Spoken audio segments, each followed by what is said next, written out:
And welcome to my channel. So if you follow me for some time, you will have noticed that my hair has changed a lot. In true fashion and Leo season, I was like, now's the time to do it. I don't know, I've always wanted to try having pink hair, so here we are. So I thought I would just address the pink elephant. Is that even the expression? Whatever. I thought I'd address the elephant in the room, not the pink elephant, but in this case it could be a pink elephant. For those who have followed me for some time and you're like, whoa, who is this? And for those who haven't followed me, this won't be unusual to you, so hello and welcome. Okay, so getting into actually what this video is about. So I'm going to look at the week ahead, so looking at the astrology, doing a tarot reading. I've actually already pulled the cards today. I just felt like doing it this way today. I may not always do it like that, but that is what I've done today.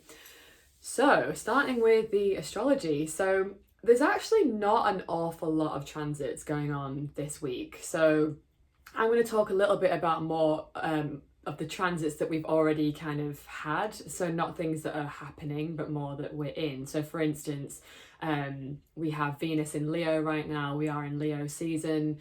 Today on Sunday, because we're going to be looking from Sunday the... what is the date? 28th, yes. Through to next Sunday. So yeah, so looking at the astrology today, for instance, so the moon is in Taurus, so it's just moved into Taurus. So you might find today, if you're watching this today, that you are more interested in, like, moon loves to be in Taurus, so I love it when the moon is in Taurus, because it's like just like it's exalted there, and it's just it's all about pleasure. It's all about like eating nice food and taking your time, being more grounded, like spending time in enjoying sensual pleasure, not necessarily sexual, just sensual, like things that feel good in our skin and our mouth and our hair and like whatever. Yeah, so just talking more about that really. So if there isn't an awful lot of transits, what I tend to focus on more is where the moon is. So that's why I'm kind of talking about that, because the moon changes sign every 2.5 days, roughly. And I always find it quite helpful to note what sign the moon is in on a daily basis. So I keep like a magical diary, that I call it anyway, and make a note of like where the sun is and where the moon is. And other transits, obviously, as you get more accustomed to astrology, you can start looking at different transits, which we normally talk about here. But if you're just starting out and you want to kind of just get a little bit more attuned to what's happening in the sky, I find just making a note of the moon and then understanding what the moon's sort of disposition is in that sign. So for instance, we've just had moon in Aries, which I talked about in the last video, which is more like, it encourages us to be bold, to be courageous. We might find ourselves being sort of faster than usual. But moon in Taurus is a very different feel, so you might find that people are generally just more enjoying pleasure, right? Enjoying food and all the things I've just talked about. So that's kind of the beginning of the week from today. And then, yeah, in terms of other actual transits that are happening, there is one sort of big-ish one on Friday. So it'll be Venus squaring Uranus. So Venus is the planet of beauty, of pleasure, of love, of relationships. Uranus is the planet of like disruption, unexpected changes. Like, I always think of Uranus as being quite rebellious, but not rebellious for the sake of being rebellious. It's like it's fighting against structures that don't work anymore. So it can be in its sort of shadow side, rebel without a cause, but that's not typically how I see it in its highest form, if you like. So when these are squaring, so square is like a somewhat challenging aspect, right? A square is a challenge. You can find that with this transit, because it's Venus, which is like relationships, and Uranus, which is like disruption, there can be maybe disruptions in the realms of relationships. Venus also rules like money as well. Like, can be sort of a manifestation of like you might have financial changes, like, or disruptions around that time. That is another manifestation. Again, so you just think of things being disruptive in the realms of Venus, if you like. So yeah, and things maybe when it's supportive, there can be helpful changes in our relationships, but when it's a square, you might see sort of uncomfortable things happening. So that's happening on Friday. On Sunday, I'm not going to talk too much about Sunday because that's going to be for next week, but we do have a bit more stuff going on that's a bigger deal, astrologically speaking, which is the new moon in Leo. We've also got Mercury going retrograde, so I'll talk about that nearer the time.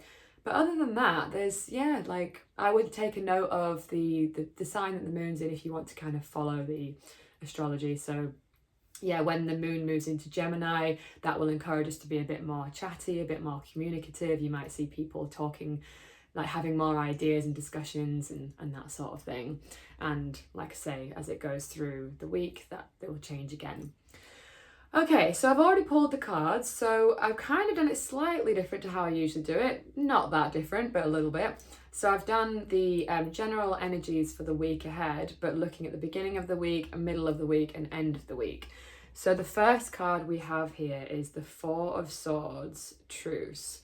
So I feel like what this is sort of saying is at the beginning of the week, we might be feeling a little bit tired, a little bit sort of like we need to just rest and recuperate, especially with the moon transiting or Taurus right now. It's a really good time to just like take care of ourselves. So beginning of the week, resting, truce, you know, just taking more rest where you can, if you can, ideally. So that's the kind of the beginning of the week. In the middle of the week, we've got Two of Cups here, love.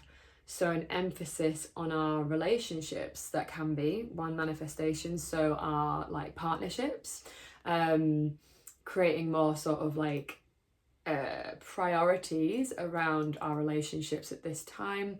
It could also be about more just general balance, again, is what I'm getting with this. There's something about needing balance this week because we do have the Four of Swords, which is about rest and recuperating. And then if you look at this card, it's pouring water like perfectly in either side. It's a very gentle card as well. It's Venus in Cancer, which is very nurturing. Cancer is like the mother, the nurturer. So yeah, there's this real emphasis on just like being gentler this week, is what I'm seeing so far. And then in the sort of towards the end of the week, we've got Ace of Discs and the Aeon. So yeah, these both came out at the same time, so I thought I'd speak to both of them. So Ace of Discs often speaks of like something new happening in your material world. So some kind of either a shift that's taking place in your material world, something like discs rules like the physical 3D tangible stuff. So it could be new money, new jobs, new income, or just something physical and, you know, something changing in your home, for instance. And then with the Aeon here, the Aeon speaks of a need to take a step. So there's some kind of step being taken and something in our physical world. And it is making me think of this Venus square Uranus transit, whatever is happening on Friday, like some kind of shift here. Like this is known as the Judgment card in traditional tarot in the Rider-Waite deck. So maybe we're going to be sort of confronted with some kind of decision around our like financial situation. Yeah, because it's interesting that these came out together. So some kind of step being taken in something in our physical world towards the end of the week. So in terms of challenges that we've got, for potential challenges that we might be faced with this week, we've got here the Knight of Cups. So Knight of Cups to me speaks of leading with love. So I wonder, with this being in the challenge, if there is something about like actually being quite difficult to keep our like let me just feel into this for a second. Yeah, it's like maybe it's going to be hard to put emotional fulfillment at the forefront this week, even though that is what we're being asked to do. Like it really feels like we need to slow down. We need to nourish ourselves, fill our cups back up again. But it feels like there might be a challenge around doing this for some reason. maybe I'll get a little bit more guidance on that in a second, actually. Bear with me. Before I get onto that, the best part of the week, though, is that we have 3 of Cups abundance, which is lovely. So this card really speaks of celebration, of good times, of things being sort of quite fun as well. It could be quite a fun week. Again, with this like Ace of Discs here, I think for some of you, new money coming in, which is really nice. Like maybe you've been trying to call in money and like now you're going to see that shift happening in your material world, like an actual change, like whether that is in the form of a new job or like just receiving some money from somewhere. It doesn't necessarily have to be from, you know, a job. So some abundance coming this way, which is really lovely.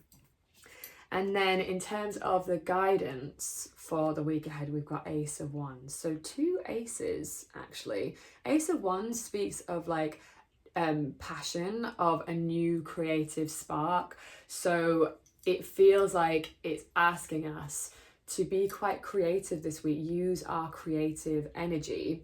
And it feels like we're supposed to, again, with all of this like Leo energy, because we are in Leo season, Venus is also in Leo. So Venus, again, the planet of love, beauty, pleasure in Leo, which likes to stand out. It's like, there's really this emphasis on like loving ourselves is what I'm getting. Using our creative energy, like leading with passion, being bold, taking risks, because like I always think this card is quite a bold card. If you look, it's very fiery, it's very phallic. Using our will, using our force to like make things happen and get things off the ground. Okay, so we've also got, I'm going to just get a little bit more guidance on why the Knight of Cups is here, please. Oops. Here we go. Okay. So here we've got 7 of Cups. So this card speaks of being faced with too many choices. So it might feel like you have too many options. In fact, the fact that we've got abundance here, the shadow side of abundance is that if you have so many options, you might feel a little bit overfaced with options. When like, because actually that is the sort of strange thing about abundance, is that when we have loads and loads of like when Jupiter, which is a planet of abundance, is in it, like the shadow side of Jupiter is excess. And excess can be tricky because like actually we might think we want lots of stuff, but then it can be like really overwhelming. So it might be like hard to focus on what it is that is really fulfilling because you've just got too many options, which is actually really nice, but sometimes that can be like strangely challenging in and of itself. So yeah, sometimes there can be like too much of a good thing, in the sense that it can lead to sort of procrastination. It can lead to not making a decision. And we do have the Aeon here, which is about like needing to take a step somewhere. But at the beginning of the week, it does feel like we need to just sort of take a beat first, like take a minute, restore ourselves, fill up a cup, like focus on our well-being is going to be quite important part of the week at the beginning. And then, yeah, maybe that will then help us to be able to make better decisions, to be able to get clearer insight on whatever this sort of 7 of Cups is, which is speaking of like too many decisions, not making a decision, being overwhelmed by choice, or sometimes shiny object syndrome sometimes. So that kind of situation where like you keep flitting between different things because you're like, oh, maybe I should do that, or maybe I should do that, or maybe I should do that, and like you don't actually settle on anything, and then nothing kind of gets done. So again, that can be the downside of abundance when you have all these opportunities, is that you're not saying no, like you need some discernment. This has been a bit of a theme actually of like, we need to not say yes to every single thing, and it might be hard because you might kind of want to do all of the things. But what the guidance is saying is like, if you say yes to all of it, it's going to burn you out. So don't do that.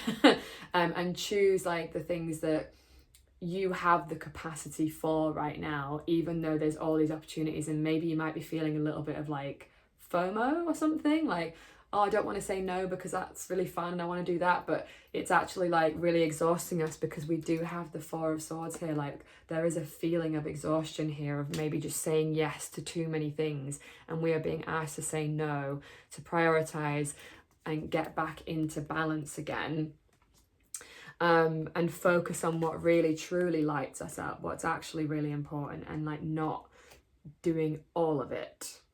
Oh, interesting guidance. Okay. So yeah, that is everything for the week ahead. I'm going to do some more videos later in the week about new moon in Leo and all that stuff, so keep your eyes peeled for that. I hate that expression, I don't know why I said that. Ugh, it's horrible, isn't it? Anyway, you know, keep an eye out for that, let's say. And yeah, thank you so much for watching that. I hope that was helpful. I hope it was insightful. As always, if you have liked it, let me know in the comments. Share it with somebody if you think that would be useful for them as well. Anything like that really helps the channel grow. Like, I try not to sort of ask too much because I appreciate you being here so much already. But anything that you think could, you know, if someone else could benefit from it, then do share it with them. And I will see you all on the next one. Mwah! Bye.